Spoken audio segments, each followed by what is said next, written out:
All right, guys, back on Southeastern 16 with Max Barr. You didn't think we were doing a live stream today, did you, folks? Well, listen, we weren't sure either. There were some technical issues with our streaming It, software. it wasn't us this time. It was not us this time. We had to wait this one out and wait for this thing to be fixed, or otherwise you wouldn't be able to hear us. And if you are in the chat and you cannot hear us, please let us know because it's not our fault.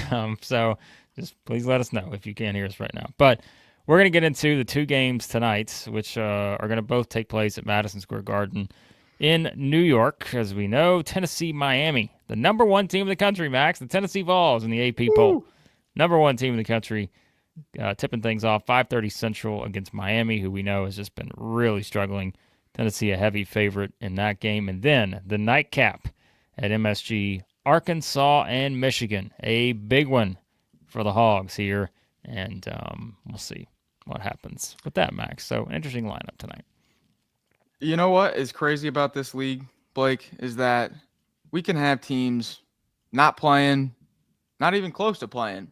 They don't even play till Saturday, but they're still here, ready to show up. Big Baller Brett is a little bit disappointed in a commitment decision earlier today. It is what it is, but hey, we're here. We're ready to rock and roll. Got some good games tonight. Where do we want to start, Blake? Well, we'll start shortly. Shout out to Mother Carol, who joined us last night for the SEC hangout we did. If you missed that, Big Baller Brett did not. Mother Carol did not, because they're members of the It Just Means More tier. We did a special members-only live stream last night. We talked for over an hour. And we didn't really talk a lot about SEC sports. We talked about, kind of letting you guys get to know us outside of the confines of just being basketball and football and baseball drones every day. So it was a great discussion. We had a really fun chat. If you want to go back, you can join now, and you can go back and watch it. Over an hour. Tremendous stuff. You get to hear about our athletic prowess, how great we were as high school stars. Just kidding. And a bunch of other fun stuff. So if that doesn't sell you on it, I don't know what will. But we appreciate Mother Carol joining us. Everybody else. We had a good crowd last night for the members only live stream there. And more to come, upcoming. More to come. We do. We got watch alongs coming. If you're a fan, I would say, of certain teams in particular, we've got some big watch alongs coming. We're going to pick certain games, both current and retro, and start watching those with you guys. So that'll be for our members only if you want to join that tier. All right, we'll save the ad reads for later. We know you're all excited about that. But let's start, Max, with the first game tonight. That is going to be Tennessee and Miami. They're tipping off, like we said, 6:30 Eastern, 5:30 Central. I mean, this is one that probably looked a lot better on paper in November than it does now, just because, as we mentioned, Miami has lost 6 games in a row. Unreal for Jim Larranaga's team. Of course, they lost the game thinking they were going to beat Arkansas. Arkansas made the rally earlier in the week, or last week, last Tuesday. Then they went and had a home loss to Clemson. No shame in that. And now they've got to play a Tennessee team that, again, looks like an absolute machine right now, ranked number 1 in the AP poll, ranked number 2 in the Southeastern 16 composite power rankings this week, folks. But, I mean, Max, unless you can find one, I really struggled to find a path to victory for Miami in this game. I've tried all morning to try to come up with something. Here's what I got for you. Miami's experience, we know that, with Nigel Pack and company. These guys have played a lot of basketball. So I think there's that aspect. There's also the aspect of a team that is in complete desperation mode at this point. And what better way to turn your season around than beating the number 1 team in the country at Madison Square Garden? That's about all I got. Yeah. Well, they're going to have Pack, right? And he's coming off his worst game of his career. It is only the second time in his entire career he's been scoreless. He was 0 of 7 from 3. So you can bank on a bounce back performance from him. I highly, highly doubt he'll be in anywhere near single digits. They're going to need him. But honestly, Blake, it's just a bad matchup. Yeah, it's a bad matchup because when you look at the team's strengths, Miami's strength offensively just is going to get put into a blender. And I mean, I think it's really going to come down to it's going to have to be one of those games for Miami where you hit some crazy shots because they don't get to the free throw line all that much and they rely heavily on high volume threes. Neutral court, you never know. Tennessee might come out and on a neutral court, the threes just are not falling at all. And Pack is doing what he does sometimes. You never know on a neutral court with the way the 3-point variance is, but other than that, man, it's going to be tough going for the Hurricanes. Yeah, I mean, and I think this does play into Tennessee's defensive, just remarkable. Right, yeah, because it is a neutral court, like you said, and I think that's one where like sometimes you just assume teams offensively, may struggle to get going a little bit. And I think what's interesting too, like Miami shoots the ball very well from inside the arc, as we mentioned, like 60.7% from 2, 81.2% from the free throw line. Speaking to my heart there, Max. Given the conversation we had last night about free throw percentages. I mean, if they can get to the line, it's pretty much going in. 6th in the country in that regard. And again, they are top 10 in the country in 2-point percentage. But you're looking on the other side of this and figuring out, okay, we are that good in that area of scoring inside the arc. But you're looking on the other side and you're like, man, Tennessee is just a juggernaut on defense. And I think that's one where, like, of all the things you expect to maybe slip for Tennessee, you brought up maybe they're not hitting shots from outside or something like that. But at what point have we seen at all this season the defense just completely slip, right? You just haven't seen it. And so I think maybe like at times a little bit, just a tiny bit, first half maybe against Syracuse, just a little bit, but not a lot. But, I also tend to think, well, I don't know. I think Syracuse and Miami are somewhat similar, different records. But what's the line on this? Is it like 14.5, something like that? 14.5. Yep. Yeah. Yep. So it's hard unless it's just the experience. And Miami, like, this is the game they've been waiting for. You're like, you know what? We're not going to break the streak just yet. We're going to wait and do it against the number 1 team in the country. They've played some close games. I think that's something you have to look at during this 6-game losing streak. They've lost to Oklahoma State by 6, VCU by 7, Charleston Southern by 4, Arkansas by 3, Clemson by 10, Drake by 11. There's probably some bad luck in there. And honestly, Max, if I go to Ken Palm's, I always love it, the luck ranking, right? Miami is, I knew it, and without even looking at it, they are the unluckiest team in the country to this point in the season. They are 364 out of 364. Yale is 363, Tulane 362, Arizona 361, UAB 360, by the way. Houston 358. How about that? That makes sense. Yep, Houston should be. So that luck is going to bounce back in Miami's favor at some point, but if you're banking on it being against Tennessee, how could you possibly predict that? How could you pick anything other than a big win for the Vols here? Yeah, I think it all comes back to the only way I'm seeing this happen is if it's halftime and Chaz Lanier's 1 of 9, 4 points or something like that. And it's like, oh boy, they just picked the wrong game to throw up a bad perimeter night. Other than that, I mean, you look at the front court matchup should just be dominated by Tennessee. But guards do win games, and Nigel Pack and Jim Larranaga, they've been to the Final Four. I mean, come on now. I know they're playing bad, but these guys this is a really talented team still. Just haven't put it together yet. Yep. So we'll see if Tennessee can keep it going. As someone said earlier in the chat, number 1 may be a curse. You don't know if you want to be in that spot. We'll find out. But if Tennessee gets going, it does feel like a tough matchup. 2 great coaches here, but who do you put on? Who do you put on Pack? Do you put Ziegler or do you put Meshack on Pack? Isn't that it? Think about that question you just asked me. Look at what the Vols are working with. Do you put Zakai Ziegler or Jemai Meshack? Possibly 2 of the top 5 on-ball defenders in the game. Which one do you choose? Well, I don't. Flip a coin, Max. It doesn't matter. Yep. Pick whoever you want to put on him. That's crazy. Yeah, it's. I think maybe you put Meshack on him, but it doesn't matter. I was going to say put the size on him. Yeah. So, because if you do that, I think Tennessee's in great shape if they can just find a way to lock down. So, there you go. I think we're both picking Tennessee. Yep. Yeah, I don't love the spot for Miami. All right, let's get to hold on before we do that. Yeah, we're a minute late here. If you want to bet on the Vols in this game, Max, did you know there's somewhere you can do that? If you want to bet Tennessee minus 14.5, or if you think the Miami Hurricanes have been waiting for this moment and they're about to take down the number 1 team in the country, you may want to go money line on this. You want to really win some money. Miami money line. What's that at right now, Max? I'm curious. I bet it's quite a big number. So as Max is figuring that out, I know where he's going to look for it. Plus 900. Oh, look at that. Easy money right there. You bet $10, folks. You're rich, and you can become rich anytime over at our friends at Bet Online because they are the world's most trusted betting platform and your number one source for online betting. The earliest in-game odds, in-game live betting. Bet Online provides you with all the action and ability to watch the games as they happen. Largest selection of odds, everything football, NBA, college basketball, NHL, UFC. See Max perking up over there at the UFC odds. He's all in on those. But you can get it on any of these. As we said, all you got to do is head to Bet Online today. Use that promo code BELIEVE, BLEAV, for your welcome bonus on your first deposit. Bet Online. The game starts here. All right, speaking of bets, the Arkansas Razorbacks, Max, they are, what, 4.5 point underdogs against Michigan? 4.5, I believe. Yep. It might be even at 4. I think it's even at 4, I believe. But, well, whatever. Yeah, this one's a bit trickier to come up with an answer as to how this game plays out, it seems, because we've talked about Arkansas. They're 7-2 on the season. The 2 losses, to Baylor and to Illinois. Didn't play great in the Illinois game. Had their chances against Baylor. Came up short.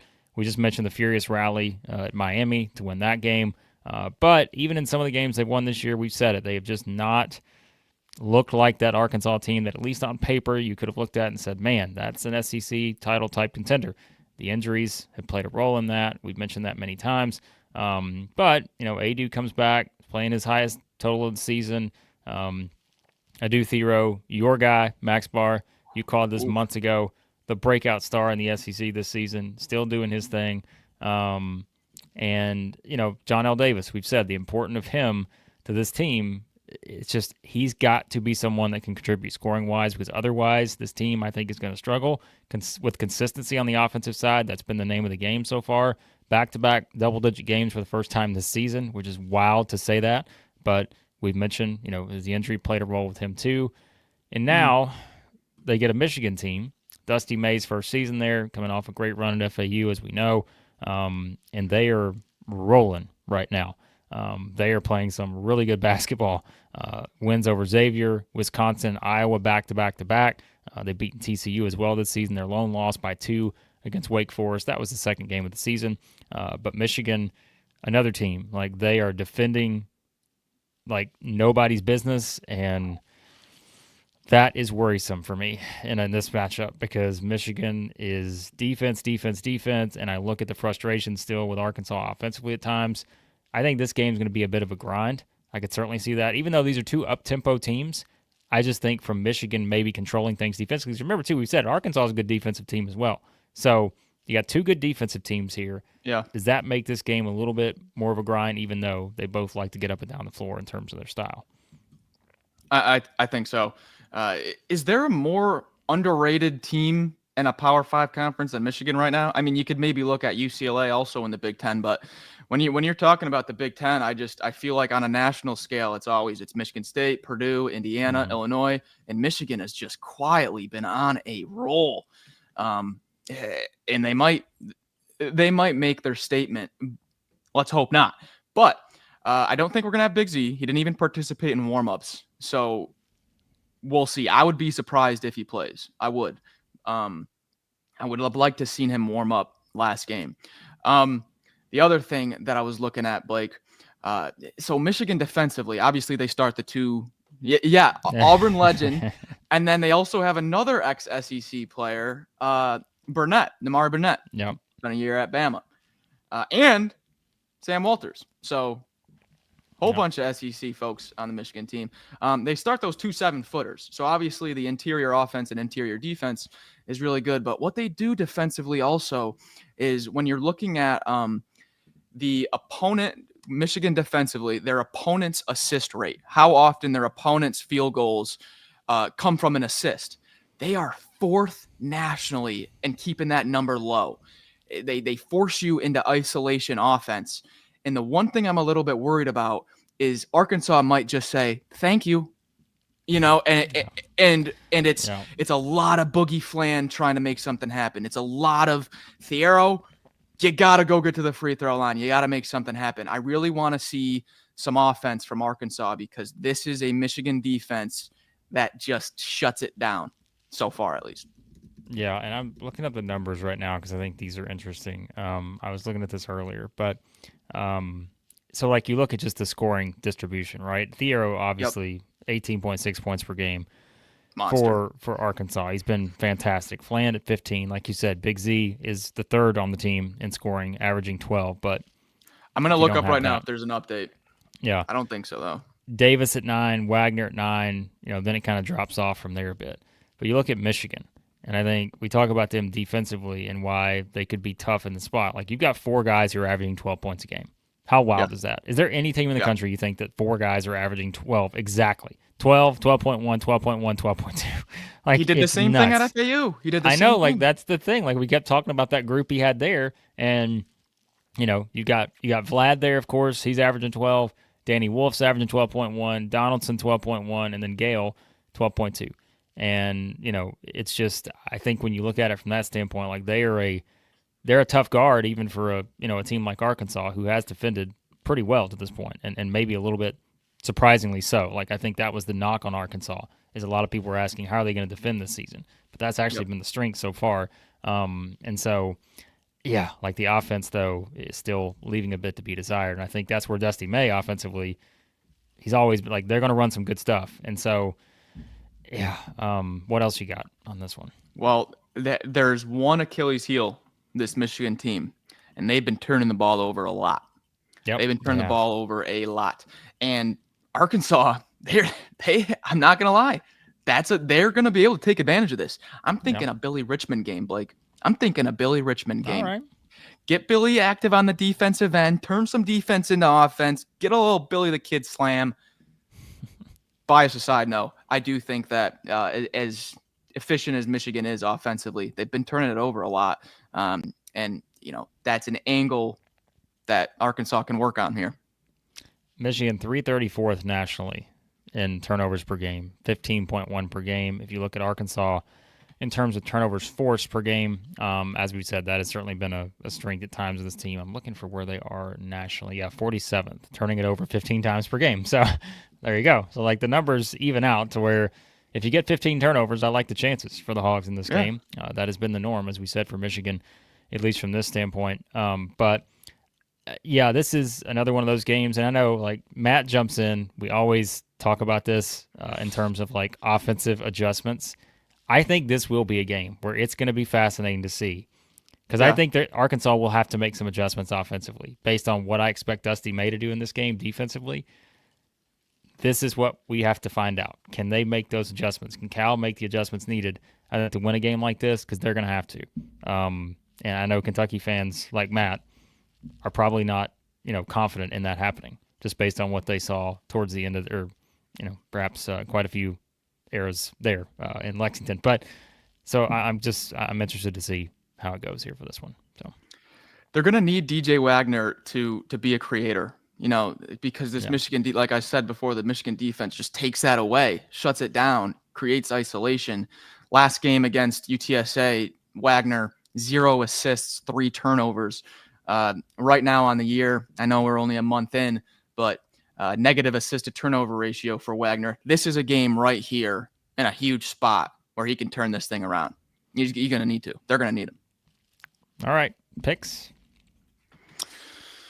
Man, I originally, when I first looked at this, I was like, Michigan's going to roll. Michigan's going to roll. That's what I thought originally. But when you dive into the matchup a little bit, there's areas where I can see Arkansas forcing a drought. I can see a Michigan scoreless for 3 minutes, and Arkansas is just grinding away. I don't think either team pulls away. And you know what? What the heck, Blake? Give me the Razorbacks. What the heck? Oh boy! Come on, they need this one. It's gonna come back. It's gonna come back in March. They need it more than Michigan. Hogs come out fighting. Cal always gets one of those non-conference games. He always gets a big one. Here it is. Well, we have fun with our picks here. Everyone loves our predictions. They're only going to get better, folks. It's almost conference season. And if you remember what our predictions look like during conference season, oh my goodness, it's going to be incredible. But I will tell you, until Arkansas wins a game like this, I just don't think I can pick them to do it. I think I want to see it first. And so far, I've not seen them step up in these occasions and find ways to win. Like you said, maybe by the law of averages, they do find a way to do it in this one, because we mentioned this is a crucial game for Arkansas because they have no body of work that is meaningful so far in terms of their NCAA tournament resume. Their best win from Ken Palm's standpoint is Lipscomb, right? Because Miami is 3-6. And so, guess what? If you're an Arkansas fan tonight, you're rooting for Miami because you need them to turn this ship around because, that would be considered a quality win if they were to turn things around. But right now it's not. And from here on out, Central Arkansas, North Carolina A&T, and Oakland, which we said Oakland is not the Oakland of last year. So they really need this bad, but I can't do it until I see them win this kind of game. Maybe this is that jumping off point where they get going. Maybe this is what they need. But to this point, I feel like Michigan has certainly just been more consistent, and I think they have areas, especially defensively, that can challenge Cal and his offensive approach. So I'm going to go Michigan. I think two things can be true at the same time. One, Michigan has been the better basketball team through the first month of the season. True. Arkansas needs this win way more than Michigan. Also true. Yeah. I think those things might come into play here. I'm excited. Yep. We'll find out. All right. There are picks for those games, and we'll get to your guys' comments now because we've got a few. Shout out to Charles. $10 super chat. Hey, we appreciate that, Charles. Great job, guys. Keep up the great work. Hey, you keep up the great work, Charles, with that super chat. $10.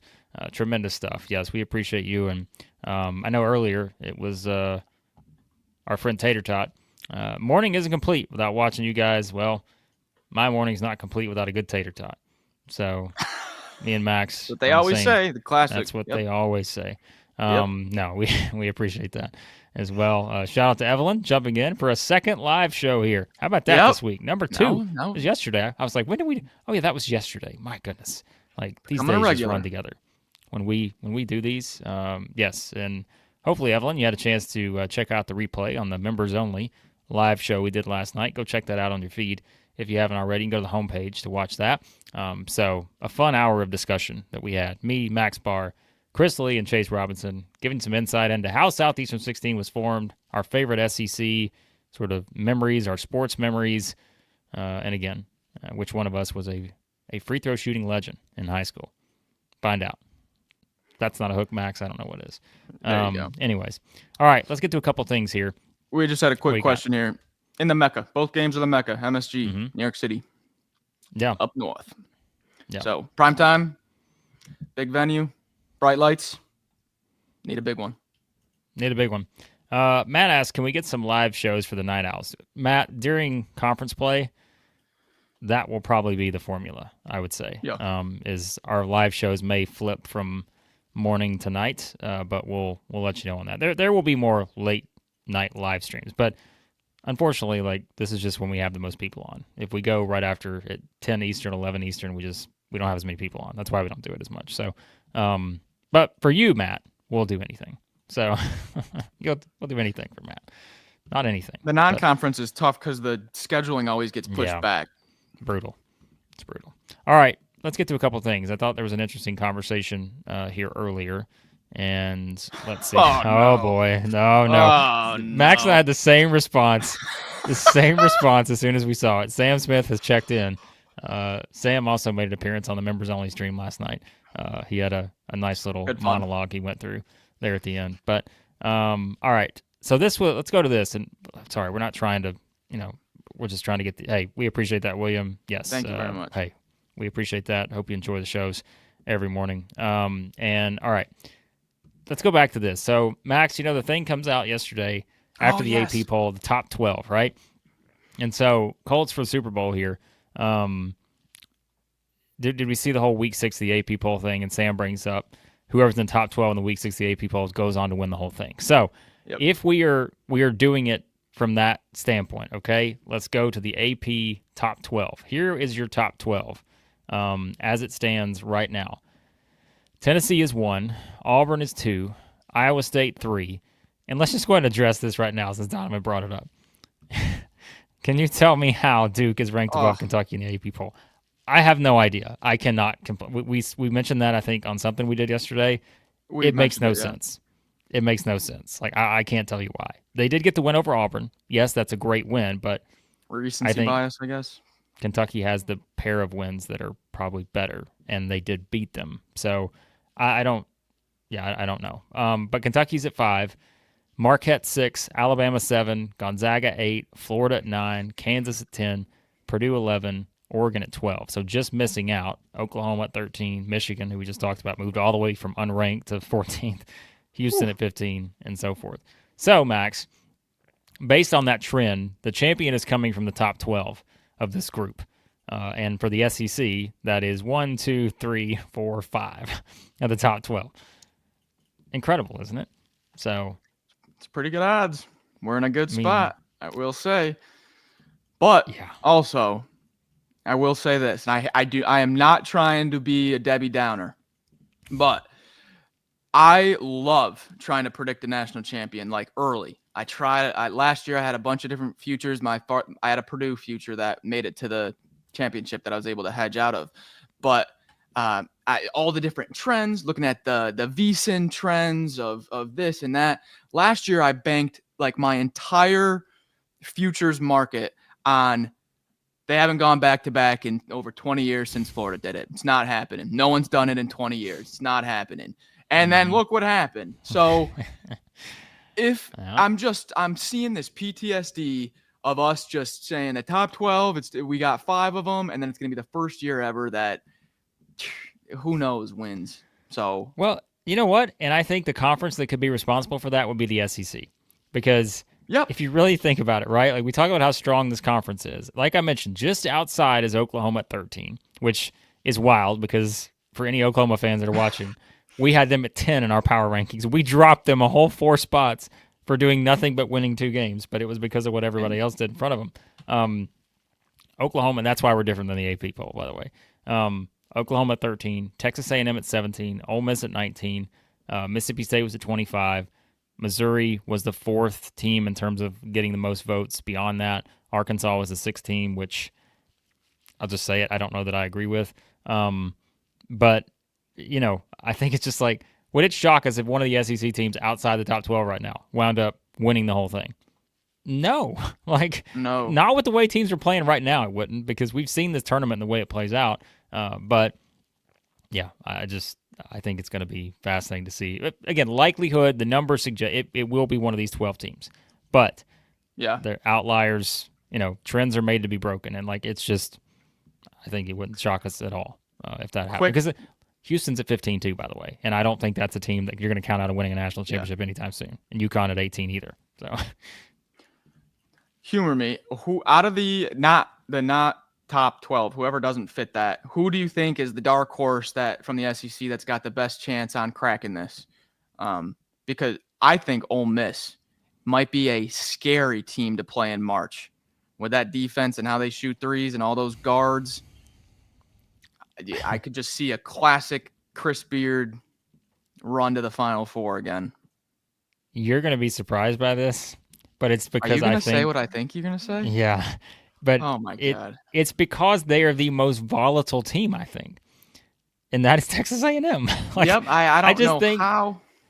They are the most volatile team in terms of I could see them running the table and winning the whole thing. I could see them getting beat by 15 in the first round. As a 5-12. I mean, and I don't say that in the meaning fashion. I just think it's the truth. I think they're good enough to run the table and make a huge run. Now, can you count on them consistently to do it? I don't know, because the offensive stuff when you look at their offensive numbers, you're like, how is this team where they are? But they just win. They just find ways to win these games. And so they beat Texas Tech, Rutgers, Creighton, Ohio State. That's a great group of wins. They could beat Purdue on Saturday. Think about what that does for them at that point. So I love how people nationally kind of have the weird idea that Texas A&M is inconsistent. They are probably the most consistent team there is. Every single time they go out there, they're chucking it. It's blasting off the backboard, and it's a war zone to rebound it. That's every single game. It's as consistent as you get. Yeah. Who is it that somebody has an advanced data metric on consistency? Who is that? Is it Torvik? Is it somebody has that number somewhere? Might be Maya or Mia. Is it? I don't know why I've seen that somewhere in terms of consistency, but I don't remember where. Yes, this is exactly it. They are consistently inconsistent. There you go. Great way to consistent. They're just So There you go. By the way, Donovan loves seeing the downfall of Virginia basketball, by the way. Absolute cinema for him, which I'm not surprised. He still double dribbled. But anyways. All right, guys, we're going to hop off here shortly. We'll give you a couple minute warning here. Anything else you want us to discuss, as always, just let us know in the comments. And yeah, tomorrow we have Kentucky Colgate tomorrow. That is the only game tomorrow. If you're a Kentucky fan tuning in, we have a big video coming this afternoon. We're going to talk to Brandon Ramsey and get his thoughts on the Cats' start to the season. Always a fun conversation with Brandon. So yeah, be sure to tune in for that, because that will be a fun conversation, I think, Max.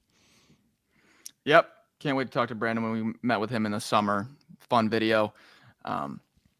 Blake, I am just itching for 9 p.m. Eastern. Get this Hogs Wolverines game on the screen. Let's go. I'm ready to go. I'm fired up. You're ready to go, and you're itching for something, huh? You know what I thought you were going to say? I thought you were going to say you were itching to move, Max. And you know what? Had you have said that you were itching to move, then I would have given you a great place to go to for your moving needs. You know where I would have told you to go? No clue. Sanders Logistics, who you can find right here on your screen, all the way across the screen. You don't have to watch us. You can literally look at this on the screen right now. That way you don't forget it. Sanders Logistics, your friends and mine, as we always say. If you want to move like Max Barr, if you're itching to get out of wherever you are and you want to move all the way across the country, if you want to move to Antarctica, Iceland, Portugal, anywhere else in the world, nice. I can't guarantee you they're going to be able to help you do that, but I can tell you that Sanders Logistics, formerly known as Ted R. Sanders Moving, is a leader among moving companies in Nashville, Tennessee, and the surrounding area, which, again, in my opinion, that probably includes Antarctica. I could be wrong. Their team of professional movers are focused on delivering efficient, hassle-free moving at an affordable price. Efficiency, like the Aggies, we just talked about them. Whether you're moving across town or across the country, Sanders Logistics has you covered. Visit them at tedrsandersmoving.com. You can move with Max Barr. You heard it here first. Max, you literally get to move with Max. You and Max are moving together. That is part of the deal. Efficient, hassle-free moving. You and Max Barr at Sanders Logistics. That's part of the deal. Call them. Let them know you know Max, and you will get a great deal with our friends and your friends at Sanders Logistics. New member service is going to be taking a U-Haul across the country with the Southeastern 16 crew. Just talking SEC on the road. Yeah, I think so. Look, as DJ Big Dirty here says, the way y'all set it up is classic. Yeah, Max has no clue. He has no idea what I was going to say there. He had no idea I was pitching that to an ad read. Not even a close call. Also, I do apologize, my Vols fans. I am very excited for the Tennessee-Miami game as well.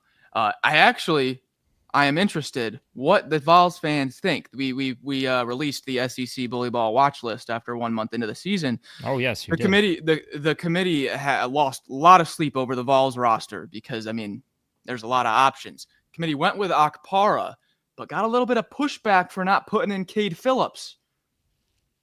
The committee is open to bribes and influences. So just putting that out there. Speaking of awards, folks, for our members at the crew here, it just means more. Southeastern 16, we are going to do a first month kind of awards type video probably coming up in the next several days. So if you want to join the It Just Means More tier, you're going to get that as a separate members only video. So yeah, just so we keep trying to find ways to do stuff for our paying members here. $3.99 a month. We got a fun awards type thing we're going to do. So if you want to check in on that, just join the tier, and you'll get a chance to check that out this week when we put it up. Lots more stuff on the way. Of course, we're getting ready for football bowl season. We've already got our 2 playoff prediction videos up, Chris and Chase, talking about Tennessee, Ohio State, Texas, Clemson. More bowl prediction videos coming as well. And we've got a big, and I mean big, slate coming up on Saturday in the SEC. We will probably have multiple prediction videos coming up for those games. We got a lot of good ones. Purdue, Texas A&M, Auburn, Ohio State, Florida, Arizona State. Oh, don't overlook that one in Atlanta. You've got LSU, SMU coming under the radar type game. Kentucky, Louisville, Tennessee, Illinois, Oklahoma, Oklahoma State, Alabama, Creighton. It's a great Saturday in SEC basketball. We will do some of those predictions probably in separate videos. We may do others in a live stream later in the week, but that's kind of our plan right now. So Might just go live the entire day of Saturday. Yeah, 24-hour stream. A 24-hour mega marathon here at Southeastern 16. If you want to follow anything we do, hit that subscribe button. Hit that like button on your way out. Lots of people in here watching this morning. So as always, hit that like button. We appreciate you guys. And again, check out everything else we got coming on the channel here this week. Yeah. See you tomorrow morning? Yes, we will be back reacting tomorrow morning. Live reaction show to the games tonight. We'll probably do a quick preview of Kentucky and Colgate. And we'll look at some other stuff as well. But all right, again, guys, appreciate you watching as always. And we will talk to you again here soon at Southeastern 16.